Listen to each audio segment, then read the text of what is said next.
লাশের ব্যাপারে ভাই আসলে আমরা এলাকায় বসা ছিলাম, এর মধ্যে লোকে শোনা বলা বলি করতেছে ওই যে একটা লাশ পাওয়া গেছে। তাই আমরা এখানে আসছি, আইসা দেখি যে একটা লাশ পয়লা রয়েছে, লাশটা গলানো উল্টানো, চেহারা দেখা যায় না, কিছু দেখা যায় না, এগুলো আমরা দেখতে পাচ্ছি। এই জায়গায় এসে প্রচুর গন্ধ, কেউ যাইতে পারে না, ওখানে কেউ খাড়াইতে পারে না, গন্ধ প্রচুর।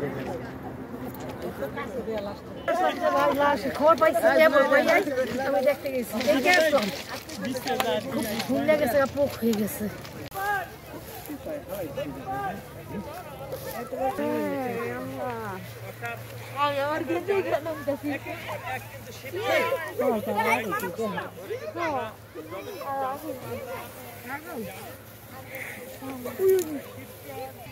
মহিলার লাশ উদ্ধার করা হয়েছে, এরপরে ঝোপের মধ্যে থেকে কিন্তু একজন মহিলার লাশ উদ্ধার করা হয়েছে। আমরা আপনাদেরকে দেখাবার চেষ্টা করতেছি। আবার কিন্তু লাশের সন্ধান মিলল সেই রেল লাইনের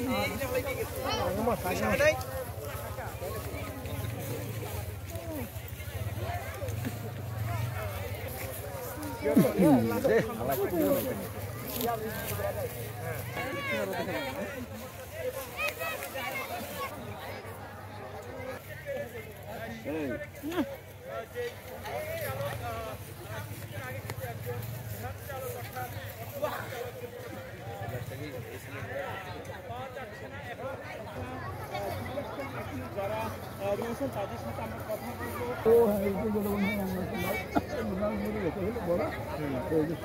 একদম তো পচে গেছে, তাই না?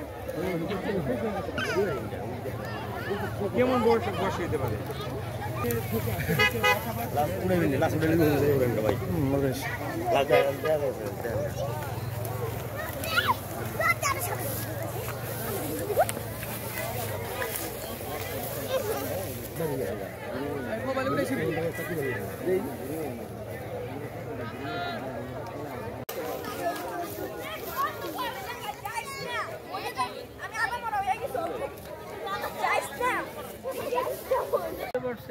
আধা ঘন্টা আগে আমার এক ভাই লতিফ মাতবর উনি আমাকে ফোন দিল, আমি আসার পরে আর কি দেখলাম পাওয়া গেছে। আমরা এই যে আসন নামাজ পড়া ধরছি, এর মধ্যে বসে দিয়ে একজন করলো বলে আমার আপনি গহনে দিয়ে নাচ, এই মনে হয় প্রধানে তার খবর টবর কইছে।